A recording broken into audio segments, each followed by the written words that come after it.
Solo Raya sebagai bagian dari bekas kekuasaan Mataram Islam menyimpan banyak makam-makam keramat. Salah satunya adalah makam Adipati Mangkunegara I atau yang lebih dikenal dengan nama Pangeran Sambernyawa. Selain dikenal sebagai pendiri Puro Mangkunegaran, Pangeran Sambernyawa juga adalah tokoh dari dinasti Mataram Islam yang gigih melawan penjajah Belanda. Setelah wafat, Pangeran Sambernyawa dimakamkan di Astana Mangadeg yang terletak di Desa Karangbangun, Kecamatan Matese, Kabupaten Karanganyar, Provinsi Jawa Tengah. Astana Mangadeg lokasinya berada tepat di lereng Gunung Lawu. Berada di ketinggian sekitar 750 meter, tempat ini memiliki udara yang sejuk. Tempat ini dikelilingi pepohonan rimbun yang asri dan alami.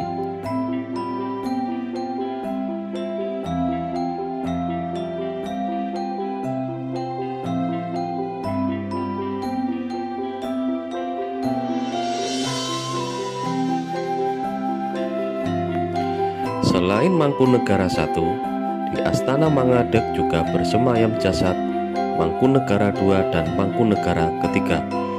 Terdapat juga makam kerabat-kerabat dari Puro Mangkunegaran yang membantu perjuangan Pangeran Sambernyawa melawan VOC dan kemudian mendirikan Kadipaten Mangkunegara.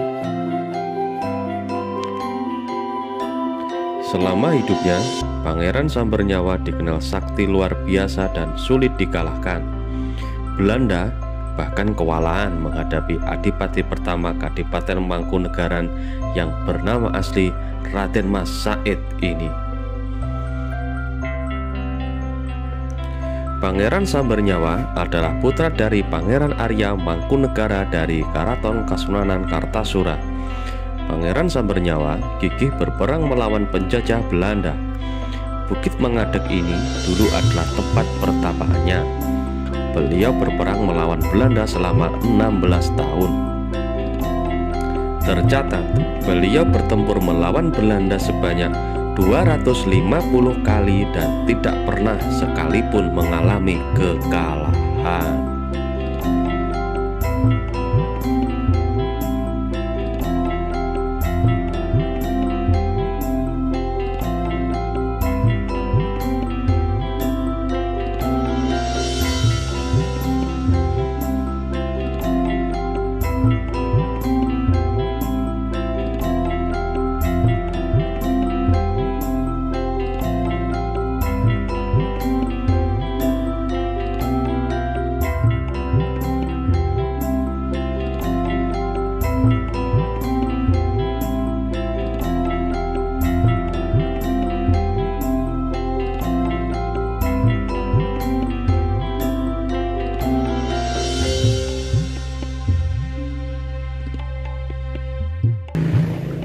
Halo So. Assalamualaikum.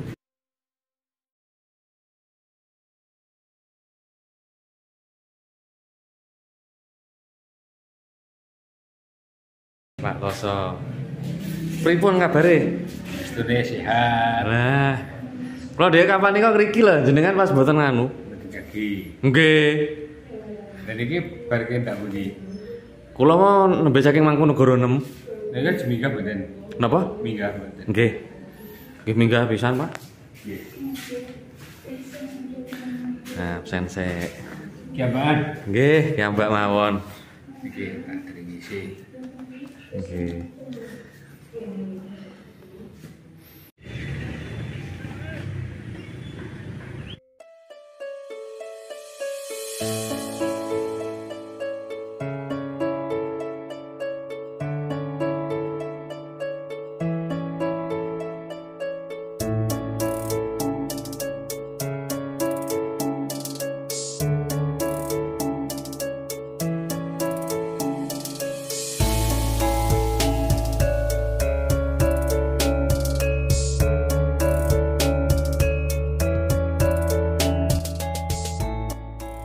Sejarah singkat tentang Pangeran Sambernyawa.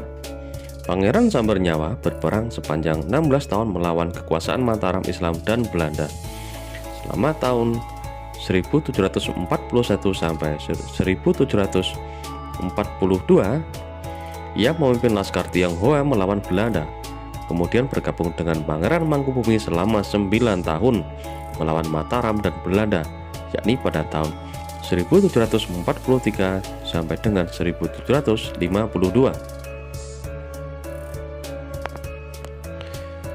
Perjanjian Giyanti pada 13 Februari 1755 sebagai hasil rekayasa Belanda berhasil membelah bumi Mataram Islam menjadi dua, yakni Kasunanan Surakarta dan Kesultanan Yogyakarta.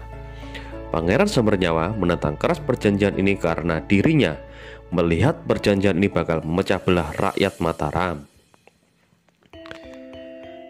Semangat Pangeran Sambernyawa tidak kendor.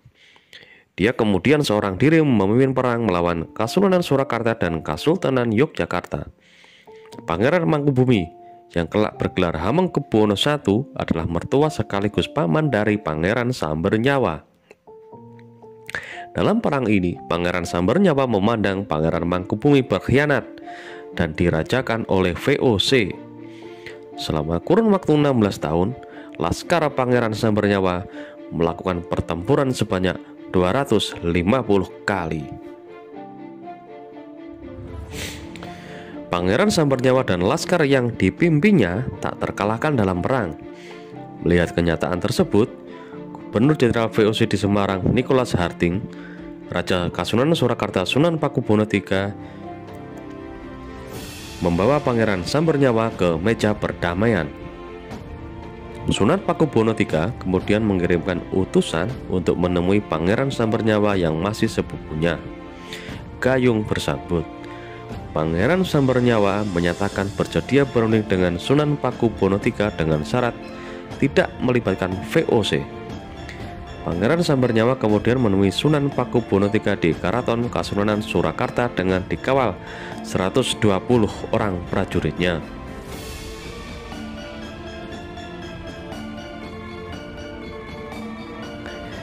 Dalam pertemuan tersebut, Pakubuwono III memberikan dana bantuan logistik sebesar 500 real untuk pasukan Pangeran Sambernyawa. Perdamaian yang diharapkan oleh VOC kemudian terwujud.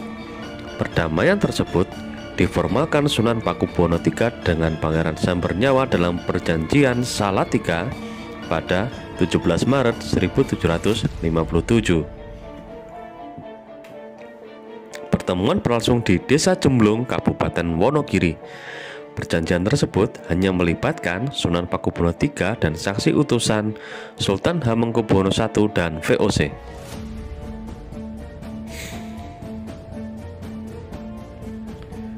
Perjanjian Salatiga menyepakati Pangeran Sambernyawa atau Raden Mas Said diangkat sebagai Adipati Miji alias Mandiri.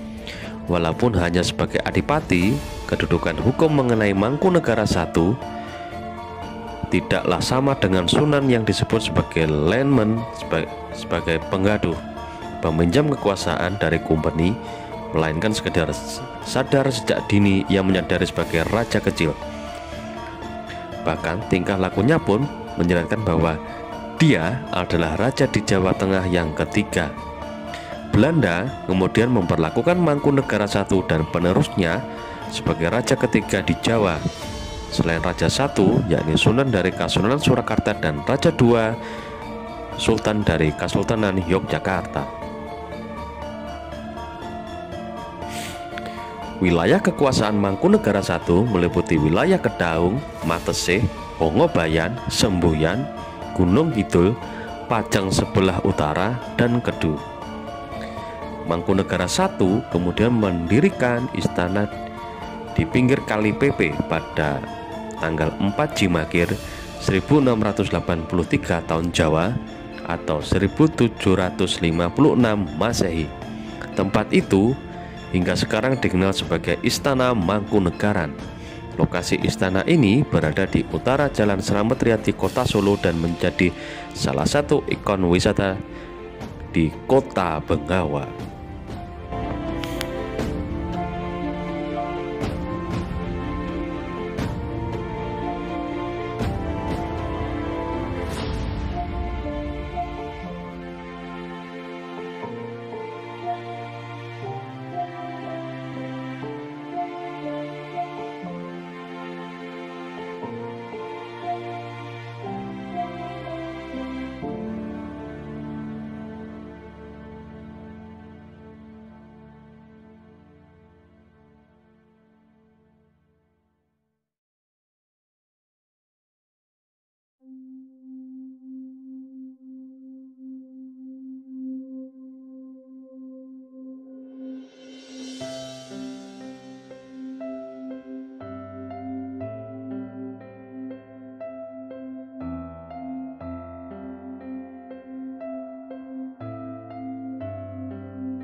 Kebersihan Astana Mangadeg cukup terjaga. Jalurnya yang berkelok-kelok tertata rapi yang membuat peziarah tidak terlalu kesulitan menuju ke area makam. Hanya saja dibutuhkan tenaga ekstra untuk mencapai pemakaman Adipati pertama Mangkunegaran ini. Tidak sedikit peziarah yang ngos-ngosan karena jalur yang dilalui cukup menanjak. Di beberapa titik pemakaman terdapat arca serta gapura, termasuk adanya sebuah tugu perjalanan dan petilasan tempat pertapaan Pangeran Sambernyawa. Di kompleks utama pemakaman terdapat 3 makam utama, yakni Mangkunegara I, Mangkunegara II, dan Mangkunegara III. Nah, ada tata tertib yang harus dipatuhi oleh peziarah. Untuk kaum perempuan diwajibkan mengenakan kain jarik saat memasuki komplek makam. Sementara peziarah laki-laki dapat memasuki area pemakaman asal mengenakan pakaian sopan. Dan yang perlu dicatat, untuk laki-laki tidak boleh memakai celana pendek.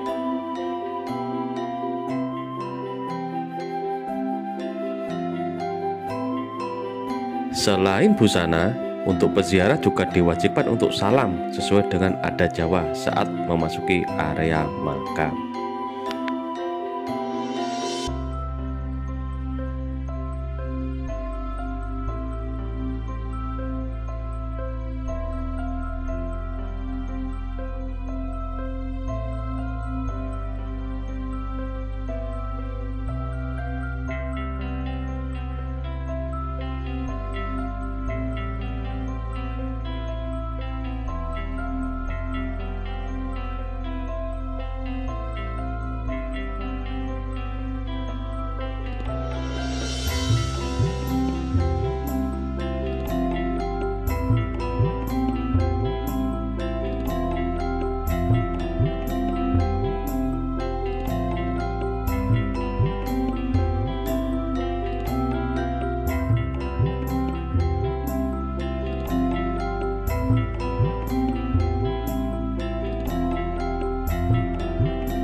Pak. Nyapu nih.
Pak.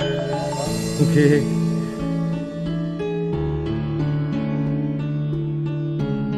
Cek gapura niku ta.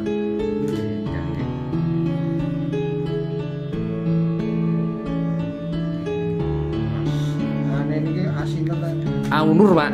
Hah? Aunur. Tahu. Nggih, Arofik konten mawon. Ringkes, Pak.